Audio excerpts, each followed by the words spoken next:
Why do we know our limitations so well, but our capabilities so poorly? Most of us can rattle off all kinds of things about what we're not good at. I'm not good at math. I'm not good with numbers. I can't sing. I don't think I could start a business on my own. But if I asked you, what is some of your untapped potential, your untapped capabilities? Most people would freeze. They don't know. They've never thought about it maybe. But here's the paradox. Limitations feel certain. Your limitations feel certain, and your capabilities feel uncertain. But the truth is, your capabilities are the mirror image of your limitations. So whatever you think your limitations are, the equal and opposite is capabilities. They've always been there, and you've just been trained not to see them. Stick around, because in this video, we're going to dive into why this happens, what the cost is for you, and how you can shift from being stuck in your limitations to forward momentum with your capabilities.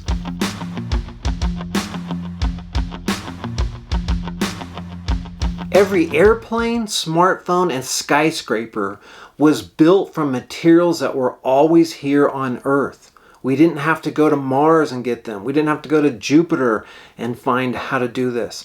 All the materials were here. We have the internet. We have airplanes. We have smartphones. All this stuff, the material was already here. And what I want you to realize is that material is already inside you. You don't have to go somewhere else, just like we didn't have to go to other planets or galaxies to find this. It was already here on Earth, and it's already here for you. If you look at concrete, the materials for that, the limestone, the clay, the volcanic ash, that was already here on Earth for hundreds of years, thousands of years. And the Romans discovered how to mix these together to create concrete, and we still use this today. Electricity. This was dormant power that we didn't tap into until we understood it. Then we could take water going down a river and turn it into a power plant. We could take coal buried under the ground and burn it into fuel. Wind power across the prairies. It was always here. We just had to learn how to harness it, how to use it. A good example of this is the Hoover Dam. If you look at the Hoover Dam, all those materials were already here. We just put them together, put the concrete together in a way to make the Hoover Dam. And we took the materials and the elements and we rearranged them in a way that was supportive for us. So why do we hone in and lock in on limitations so much more than capabilities? Well, a lot of it is just our training, our nature, what we've been learned to do. For instance, we're taught to be safer rather than take risk. But if you look at our language, think about these things. Have you said these things? And if you've said them, it's probably having you focus on your limitations rather than what's possible. Have you heard, look both ways? Now, that's certainly good advice if you're crossing the street, but what about in decisions in general life? Are you pausing too much? Are you looking too much? Be careful. Have a safe travel. Why wouldn't you say have an adventurous travel? Don't get your hopes up. Okay, I've heard that a lot throughout my life. Don't get your hopes up. That sounds like you're trying to take on too much there. And stay in your own lane. Has anyone ever said that? Or have you said that to someone? Stay in your own lane. Know your place. Now, this isn't some pyramid here where if you're in the lower class, you can't move up or anything like that. But how many times have you either heard that or you said it to yourself? Stay in your place. What is my place? Is my place limited? Is it ever expanding? To be in a place means that you're kind of fixed, right? So better safe than sorry. Now, these things sound wise, but they train us to worship our limitations instead of exploring our potential. So we have certainty and uncertainty. This is really the heart of the matter of why you're either restricted to your limitations or you expand to your capabilities. It's certainty and uncertainty. And limitations are certain. You've tried things, you've done things, you've failed, maybe you were embarrassed, something didn't work out, and those limitations have been confirmed. You're like, oh man, I'm terrible at this. I can't draw very well. I can't sing very well. Whatever it might be. So you've tried it and you know it's true, or at least you think it's true. And they've been confirmed. But what about capabilities? Your capabilities are things you haven't done yet. You haven't explored. So they feel uncertain. You're not sure. Like, can I really do this? And they're unconfirmed. Maybe you can do this, but maybe you can't. So that's where this all comes in. We've had more experience with our limitations, so therefore we feel more certain about them, and our possibilities and our capabilities, we don't have that certainty because you haven't tried something until you try it, so therefore it feels uncertain. And when we look at this, our limitations are defined by evidence of what hasn't worked. But as my mentor Jim Cathcart would say, when he would tell me, he'd say they haven't worked yet. So if you add that yet at the end of it there, it makes a big difference. So you're not familiar or comfortable with that yet. And capabilities are defined by what you could do but hasn't been tested yet. Now, both of these come from the same raw material, and that's you. Just like when we looked at the earth and the things for the internet and airplanes and skyscrapers and everything else in the world, we didn't have to import it from somewhere else. We just had to rearrange the elements, see what was possible, tap into that, and then create it. The same is for you. You have way more capabilities and possibilities within you, but either through creativity, through past experiences, through your imagination working in the wrong direction, you have built these walls around you of what's possible and what isn't possible, but it doesn't have to stay that way. And here's the danger. When you worship certainty, you trade your potential, your possibilities, your opportunities for a false safety and security that doesn't even exist. And the price you pay is never discovering who you could have been and what you could have experienced. That's the cost of clinging to certainty. You stay safe, but you also stay small. You avoid risk, but you also don't get the rewards. You miss the very discoveries that could transform your life. History gives us example after example of things that were mocked or ridiculed and later they became reality. And the same is true for you. There's things in your life that you're mocking or ridiculing or resisting or thinking they're not possible, but they are possible. But let's look at a few right here. The Wright brothers, they were told that flight could not happen, and they were mocked and ridiculed. Today, 100,000 flights take off every day. Let that sink in. Something that we thought was impossible, that wouldn't happen, that couldn't be done. Now 100,000 times a day, an airplane takes off. Roger Bannister in 1954 did the 4-minute mile in under 4 minutes.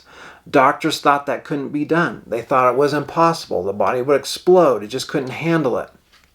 And within 3 years of him doing that, 16 other people had ran a mile in under 4 minutes. So the limit was never physical. It was a cultural certainty. It was something we all believed was true, but it wasn't. Just like flight. We thought flight was impossible. If you were meant to fly, you should have had wings and things like that. Now, the internet is another interesting, more modern story where in 1995, Newsweek published an article ridiculing the idea of online shopping, saying that is never going to happen And how are they going to have money transactions over the internet? They thought it was foolish. Today, it's $1 trillion industry. And who hasn't used the internet for some kind of a purchase? In our everyday lives, phrases sneak in and they shrink us. They have us become less. And they're so insidious, they're just around us all the time, we don't even think about it. I shared some earlier, but here are some other ones. Don't rock the boat. The interesting thing about don't rock the boat is it's only people who rock the boat that created new inventions that changed the way we did things. That's not realistic. How many of you have heard that? That's not realistic, or maybe you even told it to yourself. That's not realistic. My dream, my goal, what I want to accomplish, that's just not realistic. If you go back in time, you'll just see over and over and over again, things that weren't realistic are now reality. I remember watching Star Trek reruns of the Star Trek in the 1960s, and some of the stuff that's in there we have today in cell phones. And back then it was science fiction. It was, impossible. But now it is true. The other one is play it safe. When you're trying to play it safe, are you exploring? Are you on an adventurous journey? Or are you more restrictive and not living out your full potential? Don't aim too high. You might get disappointed. It might not work out. You might look like a fool or get embarrassed. Now, these all sound protective and common sense, but they program us to live smaller than our potential, to live below our capabilities. This isn't just motivation, this is also science.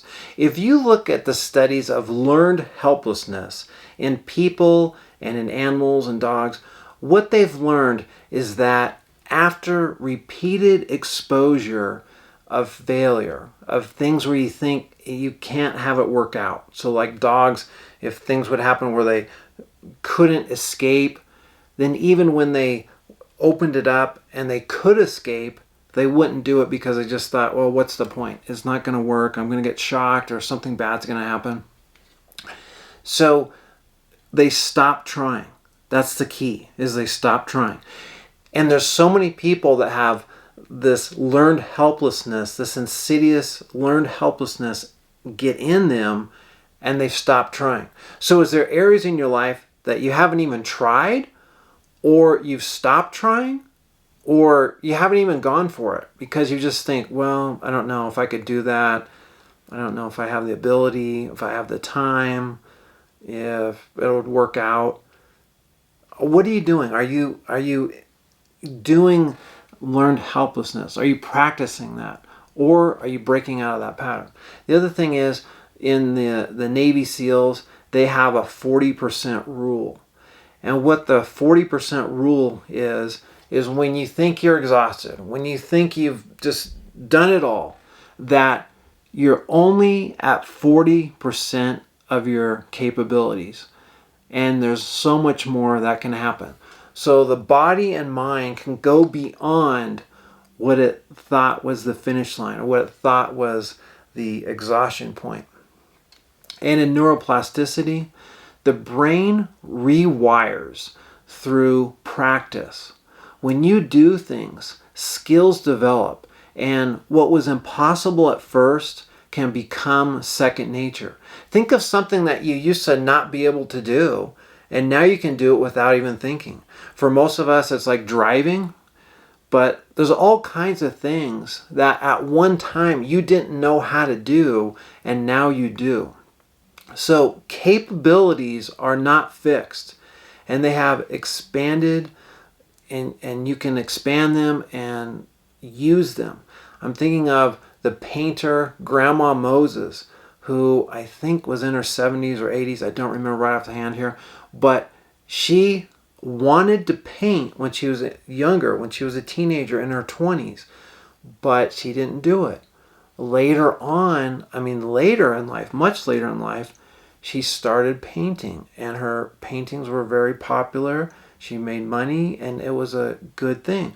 She always had that dormant possibility of being a painter, but she didn't bring it out until later. So for you, what capabilities are dormant in you? What's in there that you could bring out if you wanted to? Because this isn't just about emotional hope or giving you some kind of stuff that you think, oh, that's nice. This is measurable. You can literally improve and have expanded capacity and capabilities than your current access. But you have to make that choice that you're willing to do that. You're willing to move forward. Is it going to be awkward? Of course it's going to be at times. But is it worth it? Definitely. So you might be wondering, how do I apply this? Well, your old script or your old story running in your head is telling you all the things you can't do. You're not cut out for this. You're not a leader. You've never done this before. And those are certainties that you've aligned with and you've reinforced and strengthened. What you need to do is create a new story, a new script, where instead of following certainty, you go into uncertainty, because that's where your capabilities are going to be explored and discovered. And you lead maybe a small project, maybe you volunteer for something, you help someone. I know one of the best things that I've done and other people have done is you volunteer to help someone else. When you do that, you are not thinking about yourself. You are learning new things. Maybe you're learning, hey, I can help other people, but you're breaking out of that shell. And it can just be 10 minutes a day. It can be a short time. It doesn't have to be everything like a full-time job shift here.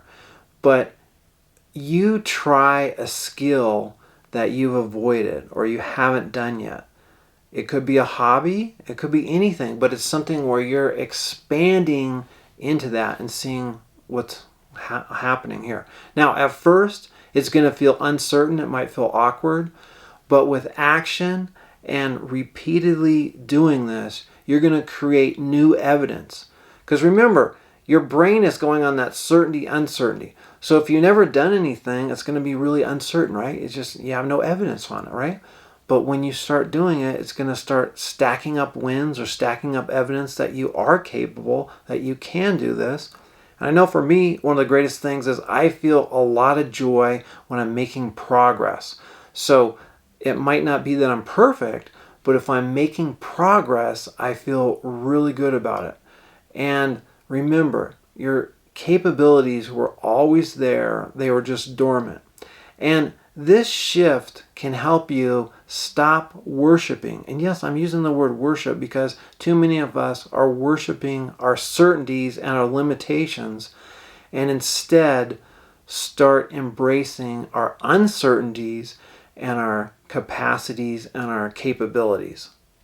When capabilities remain untested, they feel uncertain. You're unsure. You don't know if it could really work out. And people mistake uncertainty for absence, for void, for just not being there. But let me be real clear. Absence of evidence is not evidence of absence. The world's greatest breakthroughs, flight, medicine, the internet, were once dismissed as completely impossible, pipe dreams. And yet, they were never impossible. They were simply just dormant. Your life works the same way. Your capabilities are not missing. They're simply waiting for you to activate them.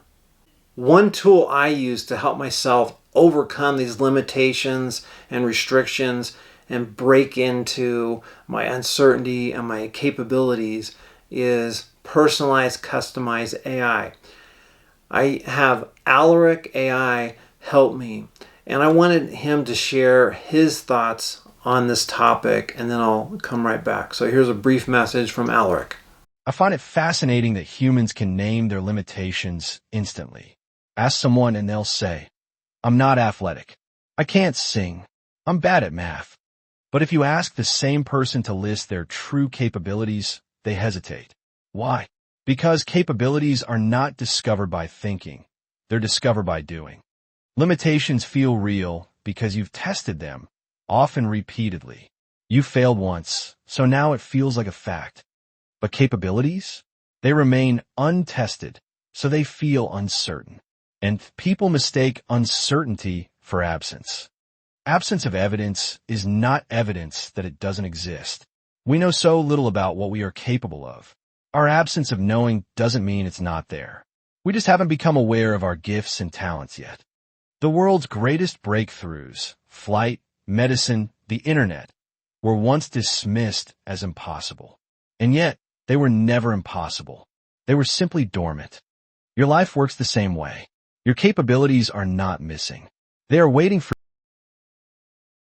Remember, limitations feel certain because you've tested them. You know what you can't do. You've tried things and it didn't work out. So you've got evidence of why things won't work. You have lots of certainty. You have confidence in the wrong direction, but nonetheless confidence. Capabilities feel uncertain because you haven't tested them. You haven't mastered them. You haven't practiced those things. But history proves the impossible is just untested, dormant capabilities. And you got to bring those out to life. So here's the challenge. This week, what's one thing you could try or do? One thing that you could expand yourself.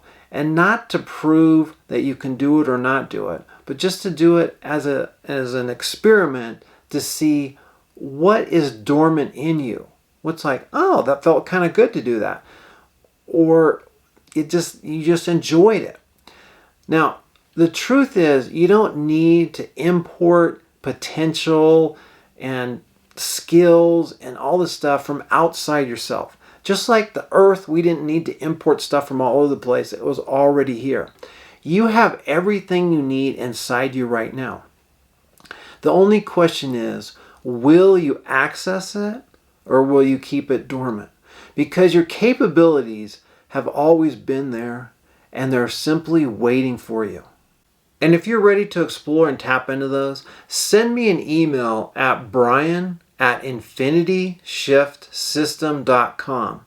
And I'd love to help you find ways to tap into your true potential and your capabilities. Thanks for joining me on this video. I look forward to seeing you in the next video or in an email. All the best to you.